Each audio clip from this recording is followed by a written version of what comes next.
Masechet Nedarim Daf Tedvav Amud Bet. Deuxième ligne. Tnan she'at nehenit li ad hag im telchi lebet avich ad pesach. Halcha lifnei ha-pesach asura be'anato ad hag umuteret lelech אחר הפסח. הלכה אסורה, לא הלכה, לא. Pour comprendre le sujet, il faut rappeler la mahloket que nous avions déjà étudiée entre Rav Nachman et Rav Yehuda, deux Amoraïm, à savoir quel est le din en cas de neder conditionné. Qu'est-ce que ça veut dire un neder conditionné? Parfois, l'homme peut faire un neder, mais qui n'est pas fatal, qui n'est pas absolu. Il dépend d'un facteur étranger. Par exemple, l'homme dit « Je fais un neder pour m'interdire telle chose, mais à condition de. » Si la condition est remplie, alors l'objet est interdit, c'est-à-dire le neder a lieu. Si la condition n'est pas remplie, eh bien le neder n'a jamais eu lieu. Alors on avait vu deux cas possibles. Par exemple, quelqu'un qui s'interdit de dormir aujourd'hui s'il dort le lendemain. Ou inversement, il s'interdit de dormir demain s'il dort aujourd'hui. Vous vous rappelez, dans le cas où la condition elle est aujourd'hui et l'interdiction a lieu demain, dans ce cas-là, tout le monde est d'accord que si la personne le souhaite, elle peut aller dormir aujourd'hui. Elle va dormir aujourd'hui et automatiquement, demain, elle n'aura pas le droit d'aller dormir. Eh bien, il n'y a pas de problème, demain, elle n'ira pas dormir. Elle peut aller dormir aujourd'hui, bien qu'au travers du sommeil d'aujourd'hui, elle déclenche une interdiction de dormir demain. Eh bien, c'est pas grave. C'est comme si elle a dit « je ne dormirai pas demain », elle fait un neder. C'est possible? Eh bien oui, ben c'est ce qu'elle a fait. Là-dessus, il n'y a pas de mahloket. Le cas de la mahloket entre Rav Yehuda et Rav Nachman, c'était au cas où la personne, elle fait l'inverse. Elle s'interdit de dormir aujourd'hui à condition de dormir demain. Ça veut dire que si demain, elle va dormir, alors aujourd'hui, c'était interdit d'aller dormir. Mais si demain, elle ne dormira pas, alors aujourd'hui, elle avait le droit d'aller dormir. Alors la question se pose. Maintenant, la personne me demande, voilà, j'ai fait un neder de ne pas dormir aujourd'hui, si je dors demain. Donc la condition, c'est demain, et l'interdiction, c'est aujourd'hui. Elle me demande, est-ce que j'ai le droit d'aller faire la sieste aujourd'hui? En fait, je vais lui dire, je ne sais pas. Pourquoi? Parce que si tu vas dormir aujourd'hui, si demain tu ne vas pas dormir, il n'y a pas de problème. Ton sommeil d'aujourd'hui, il est permis si tu ne dors pas demain. Ton problème, il est, si demain tu dors, alors aujourd'hui tu auras commis une infraction en allant dormir. Tu n'as pas le droit de dormir aujourd'hui si tu dors demain. Alors maintenant tu me poses la question, est-ce que j'ai le droit d'aller dormir? Je te dis, je ne sais pas moi. Tout dépend de ce que tu vas faire demain. Si demain tu dors, aujourd'hui tu n'avais pas le droit de dormir. Si demain tu ne dormiras pas, eh bien aujourd'hui tu avais le droit de dormir. Alors quel est le din dans ce cas? Mahloket.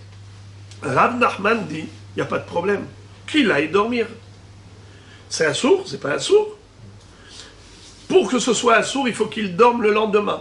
Mais lui, le lendemain, il te dit, je ne dormirai pas. Par contre, ça, on lui dit, attention, puisque tu as dormi aujourd'hui, demain ne dors pas. Rav Nachman dit, la personne, elle est consciente. Elle sait que si elle dort demain, rétroactivement, le sommeil d'aujourd'hui, c'était une infraction. Un bon juif, normalement constitué, ne cherche pas à faire des ravérotes. Donc, évidemment, cette personne n'ira pas dormir. Le lendemain, elle n'ira pas dormir pour ne pas transformer le sommeil du premier jour en infraction. Rav Yehuda dit tout de même, Assour midera banan, à titre de barrière de sécurité, de mesure de précaution, il ne faut pas qu'elle aille dormir aujourd'hui. Parce que si elle va dormir aujourd'hui, peut-être que demain, elle va aller dormir. Et pourquoi tu crains que demain elle dorme. Elle n'est pas folle, cette personne, d'aller dormir demain, parce qu'elle va transformer rétroactivement le sommeil d'aujourd'hui en Avera. Pourquoi, Rav Yehuda, tu crains une chose pareille? Rav Yehuda dit, si on analyse psychologiquement l'esprit humain, c'est comme ça que ça se passe. Quand il a devant lui une interdiction formelle, un juif normalement constitué n'a pas l'audace de franchir la barrière et de commettre une infraction. Hasbe shalom. Par contre, si la personne, on lui dit, ce que tu vas faire maintenant, c'est pas une avéra en soi. C'est juste un facteur, ça va juste devenir un facteur qui va déclencher une avéra rétroactivement. Là, il a moins un cas de conscience. Il a moins de conscience. Il n'a pas l'impression qu'il fait une avéra. Parce qu'en soi, c'est pas une avéra. C'est juste, il est en train de remplir la condition qui va transformer l'acte d'hier en avéra. Là, il ne ressent pas vraiment la gravité de la chose. C'est pour ça que Rav Yehuda craint. Si l'homme va dormir le premier jour, il craint fort que le lendemain aussi il va aller dormir. Pourquoi? Parce que le lendemain, il n'a pas l'impression de commettre une avéra.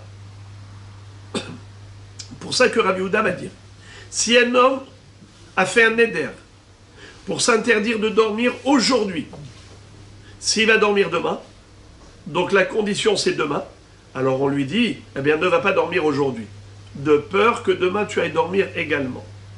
Parce que tu ne vas pas ressentir que tu fais une avéra.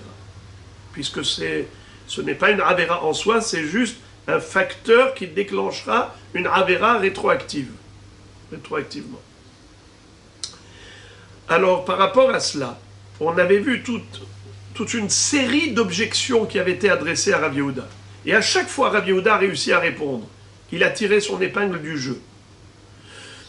Alors maintenant, on s'était arrêté en plein milieu d'une Mishnah, dans le cadre de ces objections.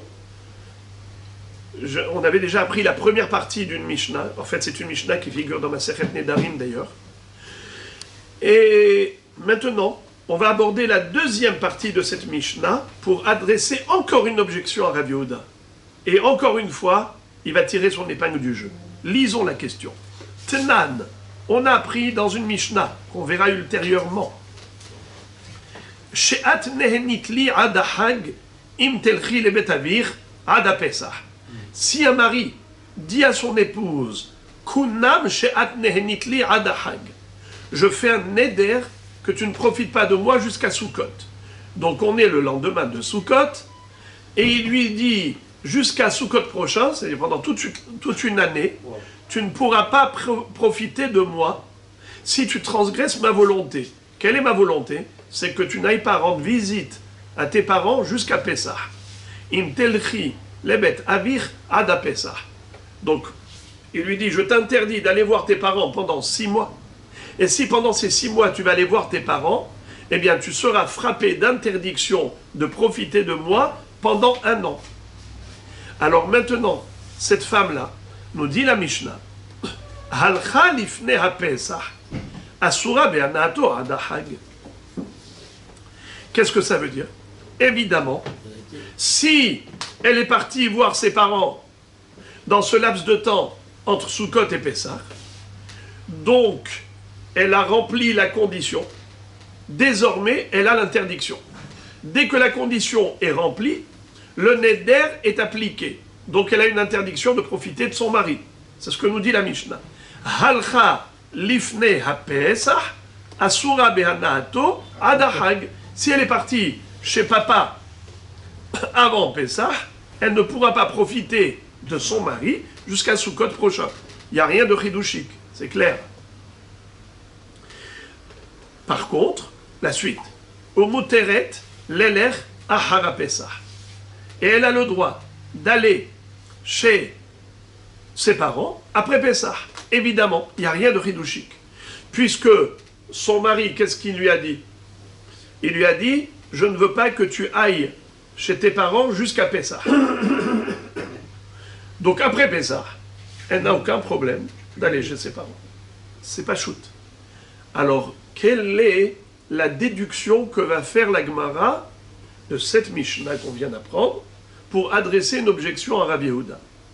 Eh bien, la Gemara va dire halcha, asura, lo halcha, lo. Qu'est-ce que ça veut dire? Si elle est partie, qu'est-ce que nous dit la Mishnah? Si elle est partie chez ses parents avant Pessah, alors elle n'aura pas le droit de profiter de son mari jusqu'à Sukkot. J'en déduis que si elle n'a pas été chez ses parents, elle a le droit de profiter de son mari, n'est-ce pas? Mais comment, d'après toi, Rabbi Yehuda, elle a le droit de profiter de son mari jusqu'à Pessah? Mais il y a un risque. Il y a un risque. Pourquoi? Parce qu'il lui a dit... Jusqu'à Sukkot. Ouais, il lui a dit, je t'interdirai de profiter de moi jusqu'à Sukkot si tu vas chez tes parents jusqu'à Pessah. Ça veut dire que quand est-ce qu'elle n'a pas le droit de profiter? Seulement si elle a été chez ses parents avant Pessah. Mais maintenant, si elle n'a pas été chez ses parents, elle peut profiter. Lo halcha. Halcha, asura. Lo halcha. Lo, c'est ces trois mots-là qui sont importants. Lo halcha, lo. Traduction. Si elle n'a pas été chez ses parents, elle a le droit de profiter de son mari. Depuis quand? Depuis le début. Toute l'année, elle peut profiter de son mari. Donc, depuis le lendemain de Sukkot, elle peut profiter. Qu'elle profite. Pourquoi? Parce qu'elle lui dit, moi, je ne vais pas aller chez mes parents. Je ne vais pas aller chez mes parents, il n'y a pas de problème. Alors, il lui dit, si tu ne vas pas chez tes parents, il n'y a pas de problème, tu peux profiter de moi. C'est ce qu'on déduit de là. Couchir. Rabbi Yehuda avait dit que non, par précaution, la personne n'a pas le droit de transgresser le neder entre guillemets. Ça veut dire, c'est pas qu'elle transgresse le neder, mais il peut s'avérer que c'est une transgression.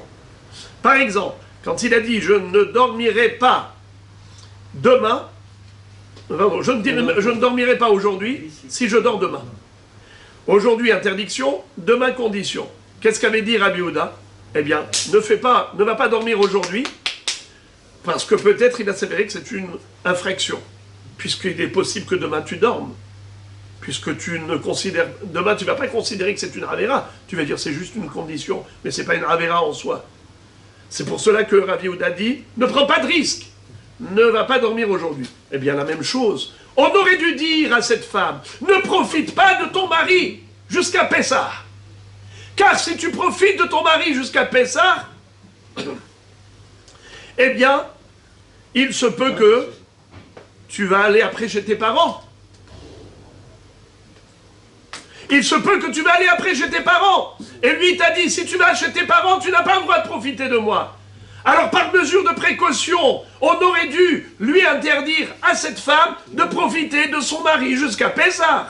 Or, c'est pas écrit ça dans la Mishnah. Au contraire, on vient de déduire maintenant de la Mishnah que lo halcha, lo. Si elle n'est pas partie chez ses parents, il n'y a aucun problème. Elle peut profiter de son mari.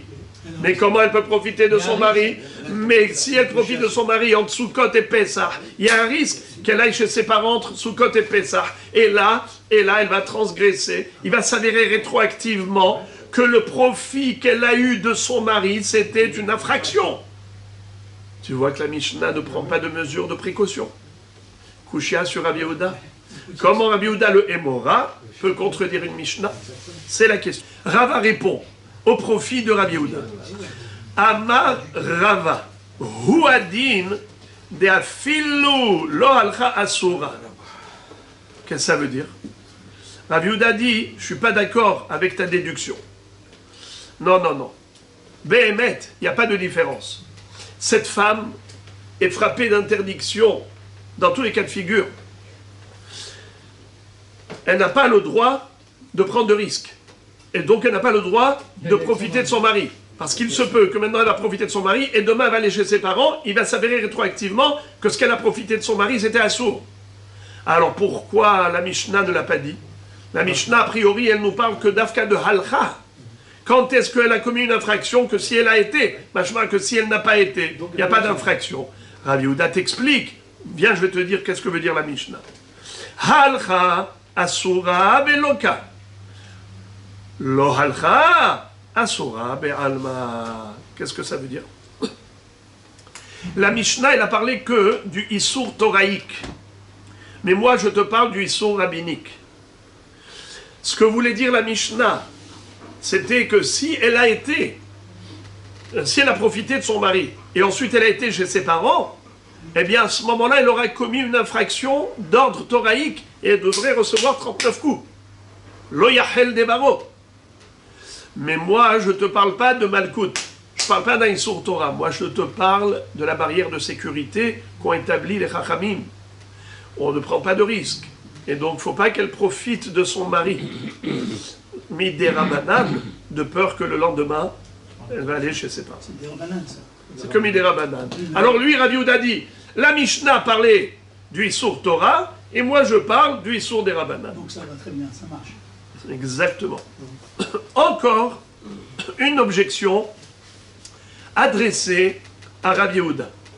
D'ailleurs, entre parenthèses, les amis, le Ran, Rabbeinu Nissim, le Ran, dit que si nous voyons que la Gemara a accordé tellement de place à Rav Yehuda, c'est-à-dire que combien de coups de chiottes elle pose à Rav Yehuda et après elle répond, elle pose des coups de chiottes, elle répond, ça veut dire que la halakha elle est comme lui.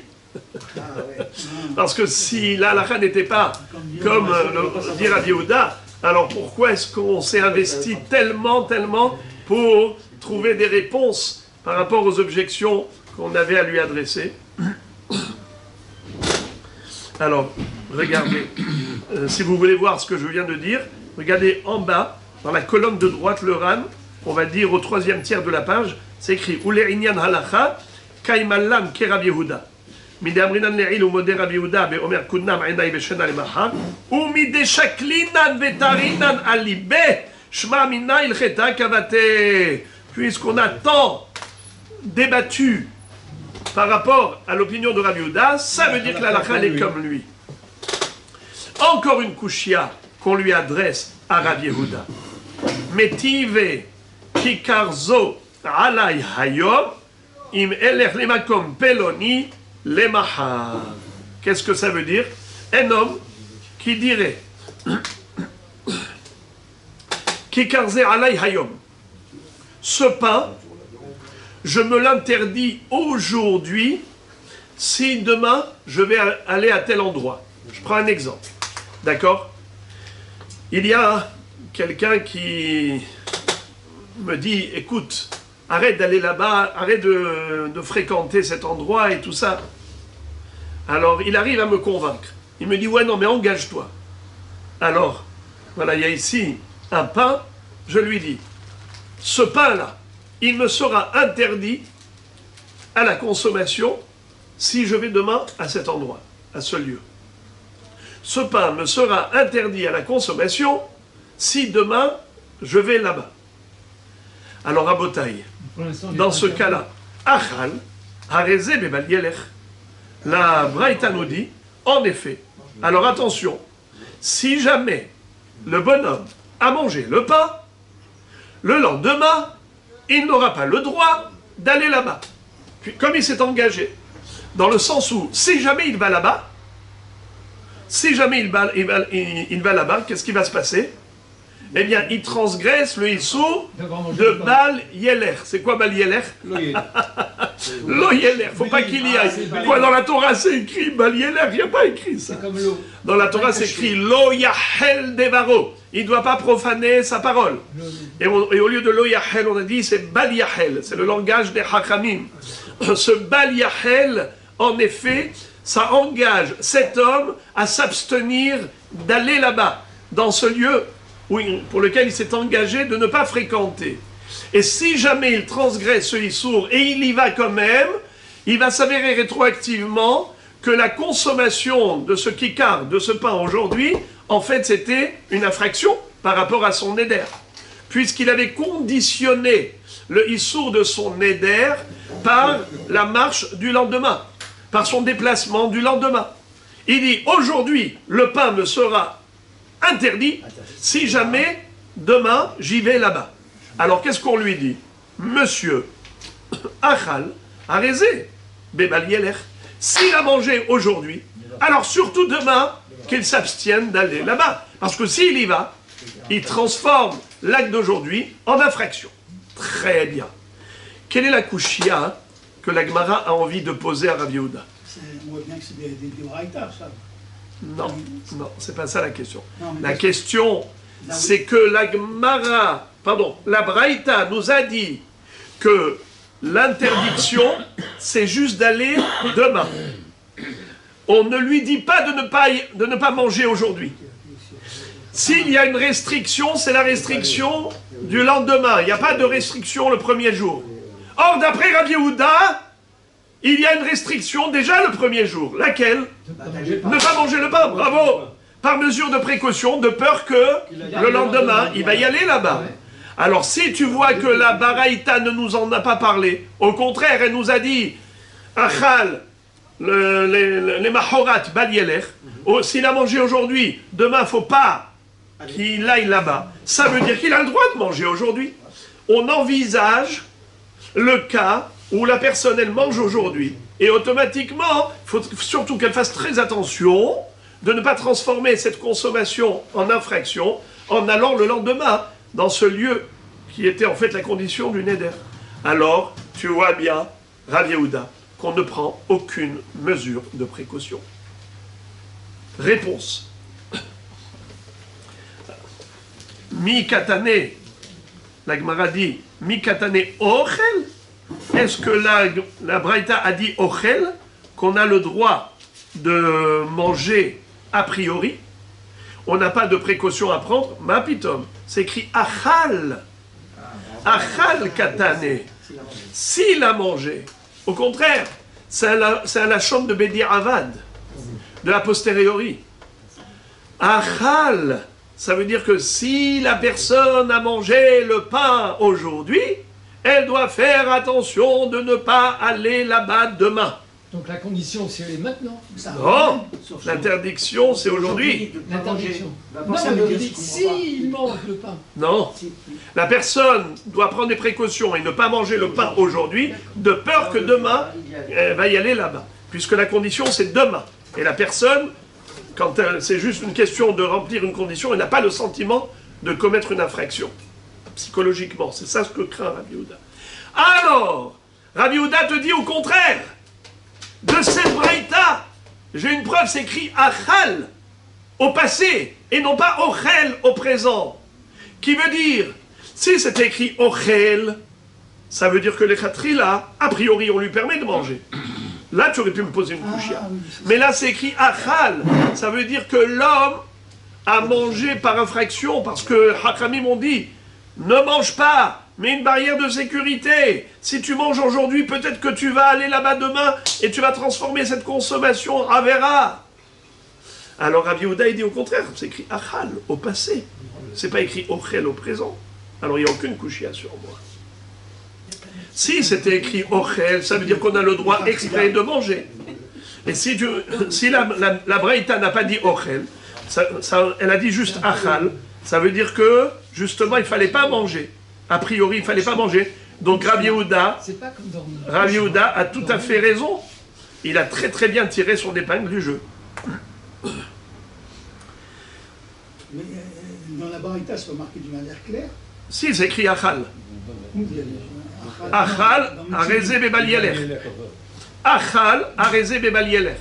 Donc, en d'autres termes, on peut dire que non seulement qu'il n'y a pas de kushia sur Rav Yehuda, peut-être même au contraire, c'est une preuve. Pourquoi? Mi katane ochel, est-ce que la Baraïta a autorisé à cet homme de manger a priori ochel? Non, achal katane. La Baraïta a parlé du cas où il a mangé a posteriori. De qui achal hareze bebal yeler. Que s'il a mangé, alors en effet, il faut qu'il fasse très attention. Nachon? Achal, halach, et si le lendemain il est parti quand même, eh bien, halach, arezé, bebal yahel devaro. Alors, excusez-moi. Excusez-moi. Là, je voudrais juste relire pour que vous puissiez voir exactement là où s'arrête la réponse de Rav Yehuda. Mi katane ochel, achal katane. De qui achal hareze bebal yeler. C'est-à-dire que, en effet, il n'y a aucune preuve qu'il est permis de manger sans précaution.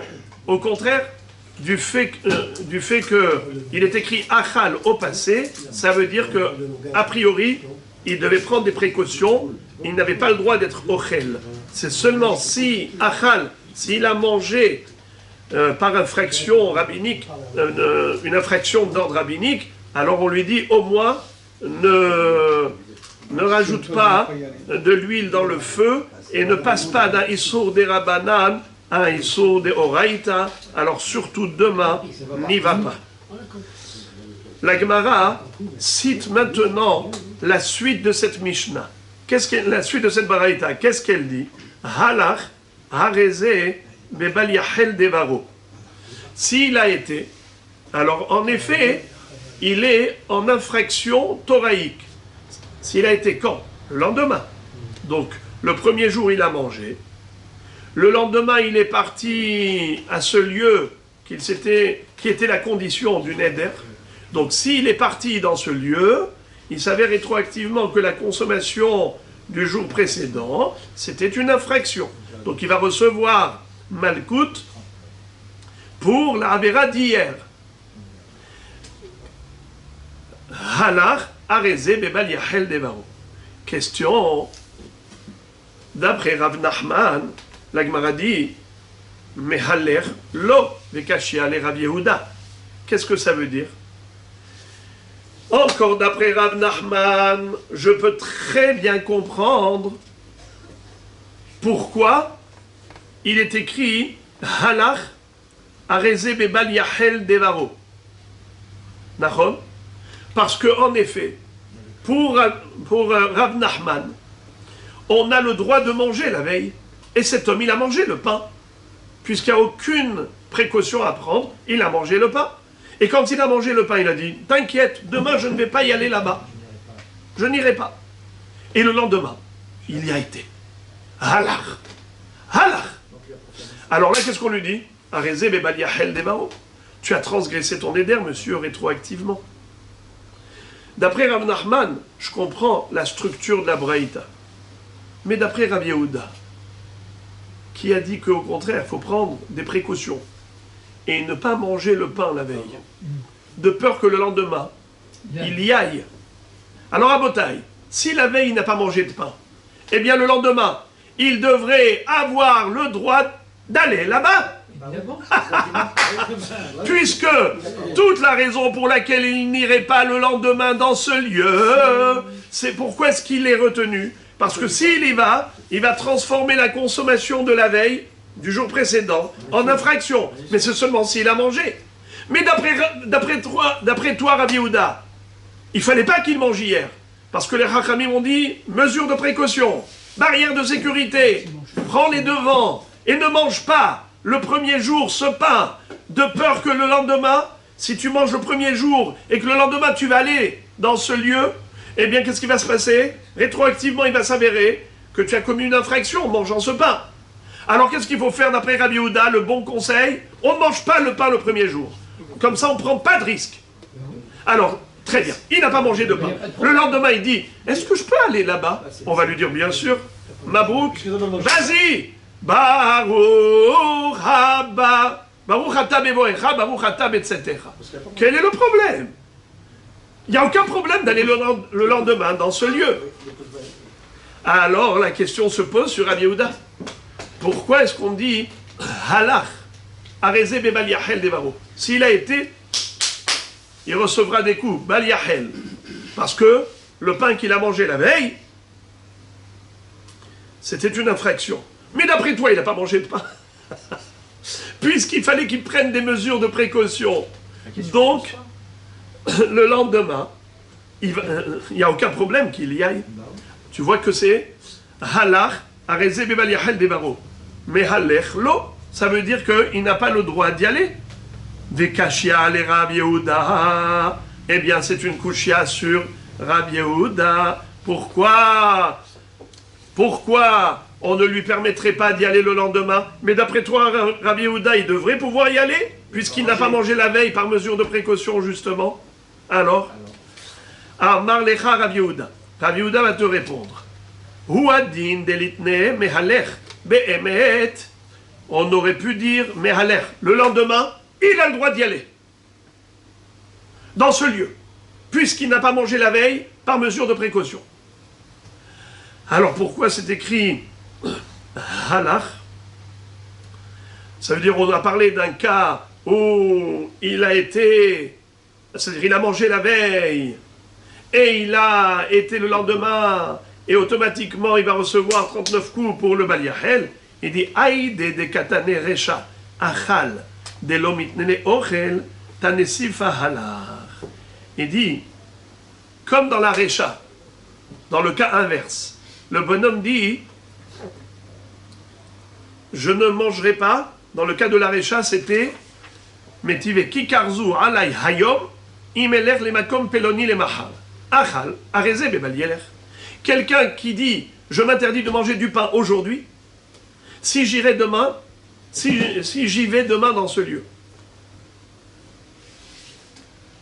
Alors qu'est-ce qu'on lui dit? Si aujourd'hui tu as mangé et demain tu as été là-bas, eh bien, d'accord, tu étais envers sur l'oyahel. Arezé bebal yeler. Excusez-moi. S'il a mangé aujourd'hui, on lui dit demain n'y va pas. Achal, arezé bebal yeler. Halach, arezé bebal yahel devaro. Alors il dit en fait, on nous parle du même cas que la recha. Dans le début de la Braïta, on avait dit achal. Pourquoi on avait dit achal? Rav Yehuda te dit, parce qu'on ne pouvait pas dire ochel. Et donc c'est pour ça qu'on n'a pas dit mehaler. Et pourquoi on ne pouvait pas dire ochel? Parce que ochel c'est au présent. Ce qui veut dire qu'a priori, au présent, tu lui permets de manger. C'est faux. Moi, Rav Yehuda, je te dis, assourd de manger le premier jour le pain. Pourquoi? Parce qu'il court un risque. Par mesure de précaution, il ne faut pas manger le pain le premier jour. De peur que le lendemain, il va aller dans ce lieu et il va s'avérer rétroactivement qu'aujourd'hui il a fait une ravéra. Alors donc, qu'est-ce qu'on lui dit? Ne mange pas le pain le premier jour, de peur que le lendemain tu vas aller là-bas. Alors, pourtant on a dit qu'il a mangé. Alors on dit c'est que Bédir Aval. Justement, il ne nous a pas écoutés. Il n'a pas pris de précaution. Et il a mangé. Achal. Alors on lui dit, maintenant que tu as transgressé un issour rabbinique, au moins ne transgresse pas un issour thoraïque. Et demain, n'y va pas là-bas. Parce que si tu y vas, eh bien, tu vas transformer ta achila d'hier en issour de horaïta. Donc c'est pour cela qu'on lui dit, n'y va pas. Alors maintenant, pourquoi on a dit dans la Sefa, halach, au lieu de mehalech? Normalement, puisqu'il n'a pas mangé la veille, tu aurais dû lui permettre d'y aller tranquillement le lendemain. Il n'y a aucun problème. Il dit, comme dans la Recha, on a parlé au passé, parce qu'on ne pouvait pas parler au présent, on a parlé de achal, puisqu'on ne pouvait pas dire ochel, parce que justement, il n'a pas le droit d'être ochel. On ne lui permet pas d'être ochel, par mesure de précaution. Alors, tu es obligé de conjuguer au passé, achal. C'est la raison pour laquelle, dans la Sefa, dans la fin d'Abraïta, on a dit aussi halach au passé, et on n'a pas dit mehalech au présent. Bien que on aurait pu conjuguer au présent. Puisque la veille, il n'a pas mangé de pain, le lendemain, il peut y aller là-bas. Il peut être mehalech. Alors pourquoi on a parlé au passé halach? Il dit que ça a été fait. Parce que c'est juste par symétrie de langage. Comme dans la Recha, on a parlé au passé, on a conjugué le verbe achal au passé parce qu'on ne pouvait pas le conjuguer au présent. Voilà pourquoi dans la Sefa aussi on l'a conjugué au passé. Comme achal, halach, et non pas mehalech, pour que ce soit symétrique. Parce que vous le savez, que toutes les rédactions de Mishnayot et Baraïtot, c'était rédigé avec un tel style, tellement structuré, tellement précis, pour mémoriser facilement. Donc on écrivait de telle manière à ce que, il ne faut pas qu'il y ait du passé, du présent. Après, les gens ne savent plus exactement à quoi s'en tenir. Si on veut une bonne mémorisation, il faut que le texte soit fluide. Bien, c'est ça. Voilà donc la réponse qu'a donnée Rav Yehuda. Enfin, la Gemara conclut le sujet en analysant le dernier din de la Mishnah. Vous vous en souvenez? Ha'omer la isha, kunam shani meshameshech, areze bebal yachel devaro. Un homme qui dirait à sa femme, je fais un neder de m'abstenir de relations conjugales avec toi, eh bien, en effet, il n'aura pas le droit d'avoir de rapport intime avec son épouse, puisqu'il lui a interdit. Il lui a dit, kunam shani meshamesher.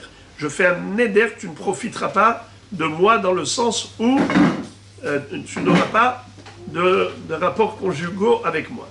La Gemara pose la question, elle dit, mais comment peut-il faire un neder pour interdire à sa femme d'avoir une relation avec son mari? Veha, mishta'bedle mideoraita, mais il a un devoir thoraïque.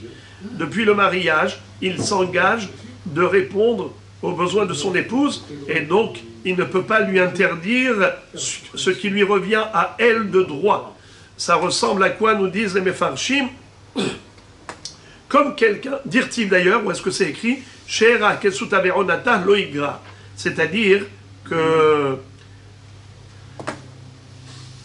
dans la Torah Parashat Mishpatim, il est écrit que si un homme avait une femme et ensuite il s'est marié avec une deuxième qui était sa servante hébreu, Amma Ivria, eh bien il n'a pas le droit de la négliger. Maintenant qu'il a épousé, il se doit de remplir son devoir conjugal vis-à-vis d'elle autant que la première. She'era, les maisonnotes, Kesuta, les vêtements, la tenue vestimentaire, Veronata, les rapports conjugaux, Loïgra, il n'a pas le droit de la priver de quoi que ce soit. Étant donné que ça lui revient de droit à l'épouse, tout ce que le mari lui doit, donc ça lui appartient à elle. C'est comme si je vais interdire à quelqu'un de profiter de ce qu'il a.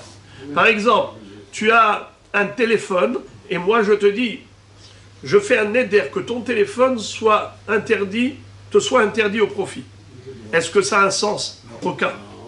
C'est comme si par exemple je disais, ta bête, moi je la consacre au Beth Amikdash, je la sacralise. Ça ne marche pas. En Adam Makdish, davar she'eno shelo, en Adam Oser, davar she'eno shelo. Un homme n'a pas le pouvoir ni de sacraliser, ni d'interdire à son prochain quelque chose qui ne lui appartient pas. Je peux t'interdire par contre quelque chose qui m'appartient. Un pain qui m'appartient, je te dis, je ne veux pas que tu le manges, je ne veux pas que tu en profites. Je peux, c'est à moi. Mais quelque chose qui est à toi, je ne peux pas te l'interdire. La même chose, ce qui lui revient à la femme de droit, c'est à elle. Comment le neder que le mari va formuler pour interdire à sa femme les rapports conjugaux, comment ça peut marcher? La Mishnah dit que ça fonctionne. Ce neder, et ils n'auront pas le droit d'avoir des rapports. Mais ça lui revient à elle de droit, il ne peut pas lui interdire à elle ce qui lui appartient à elle. Réponse. Be'omer hana'at hashmishech alay. Comme il a un profit, c'est pour ça. Veha lo kanihale betashmish. Il est très malin. Comment il a joué? Il a fait à l'envers. Ça veut dire, au lieu de dire, toi, tu n'auras pas le droit de profiter de moi, chose qu'il ne peut pas faire, il dit le contraire. Moi, je ne pourrai pas profiter de toi. J'ai le droit de m'interdire. Je ne veux pas profiter de ceci, je ne veux pas profiter de cela, je ne veux pas profiter de cette personne, je ne veux pas profiter de cette personne. C'est un droit. La Torah nous a dit, Ishki dor neder lachem ou ishara shevoa, les sor isar nafsho, c'est possible. Alors lui, qu'est-ce qu'il fait? Il dit, je ne suis pas obligé de profiter de toi, je m'interdis ce profit. Et puisque le neder, il est hal par rapport à lui, alors automatiquement, par voie de conséquence, ils ne pourront pas avoir des rapports conjugaux, parce que lui s'interdit de profiter d'elle. Automatiquement, elle non plus ne pourra pas profiter de lui.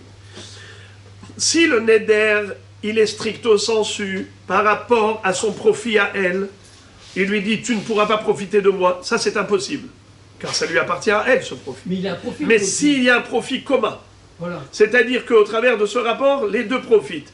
Alors lui, il ne peut pas lui interdire son profit à elle, mais il peut s'interdire à lui son propre profit. Alors dans ce cas-là, qu'est-ce qu'il fait? Puisque cet acte-là est partagé au niveau du profit, il s'interdit à lui-même de profiter de cet acte, et automatiquement l'acte devient interdit. Comme on va voir après, qu'on ne peut pas donner à manger à quelqu'un un aliment qui n'est pas cachère pour lui. C'est cachère pour moi, mais c'est pas cachère pour lui, je ne peux pas lui donner à manger. Alors, Là, c'est pour cela que le neder, il est hal. Et c'est de cela que parle la Mishnah. C'est qu'il a fait le neder, mais à l'envers. Non pas en disant, toi, tu ne profiteras pas de moi, mais il a dit, moi, je ne profiterai pas de toi. Et ça marche. De Amar Rav Kahana, la Gemara donne un exemple, que Rav Kahana a enseigné une halakha. Tash mishi alecha, kofinota ou meshamashto, de shabude, meshabatle. Si une femme dit à son mari, je t'interdis de profiter de mon corps, je ne veux pas que tu profites de rapports conjugaux avec moi, eh bien ce neder ne sert à rien. Il ne prend pas effet. Pourquoi? Puisqu'elle est obligée, elle est tenue d'assumer son devoir conjugal. Quand elle s'est mariée, elle a un devoir vis-à-vis de son mari aussi, et de ce fait, parce qu'ils se sont mariés, et le mariage entraîne ce devoir, parce qu'il n'y a pas que des droits, il y a aussi des devoirs de part et d'autre. Par contre, si elle lui dit elle lui dit en fait, moi ce que je veux, c'est m'interdire de profiter de toi. Elle lui dit à lui, je ne veux pas profiter de toi, mon mari. C'est vrai que tu es bien gentil, et donc j'ai un droit de profiter de toi, mais je renonce à ce droit. Je fais un éder que je n'en veux plus de ce profit. Elle peut, c'est son droit. Eh bien, assour. Qu'est-ce que ça veut dire assour? Il ne pourra pas avoir de rapport conjugaux avec elle. Pourquoi? Chez En Ma'achilin Lola Adam, Davara Assourlo. Car on ne peut pas donner à manger à la personne une chose qui lui est interdite. Et donc maintenant, lui ne pourra plus aller avec elle. Pourquoi? Parce qu'elle s'est interdite le profit, la jouissance de rapports conjugaux avec lui. Et par voie de conséquence, lui, il en souffre. Lui, il en souffre. Ça veut dire que lui n'aura pas la jouissance parce que le même acte donne la jouissance aux deux. Et étant donné qu'il y a la partie jouissance de la femme qu'elle s'est interdite et qu'elle était en droit de s'interdire, automatiquement, il ne pourra pas aller avec elle, par voie de conséquence. Voilà comment le neder peut fonctionner. Alors dans ce cas-là, qu'est-ce qu'il faut faire? Il faut aller chez un conseiller conjugal, il va faire le shlom bayit entre eux, il va les amener chez le beddin, 3 personnes, motarlach, après avoir exprimé son regret et ainsi de suite.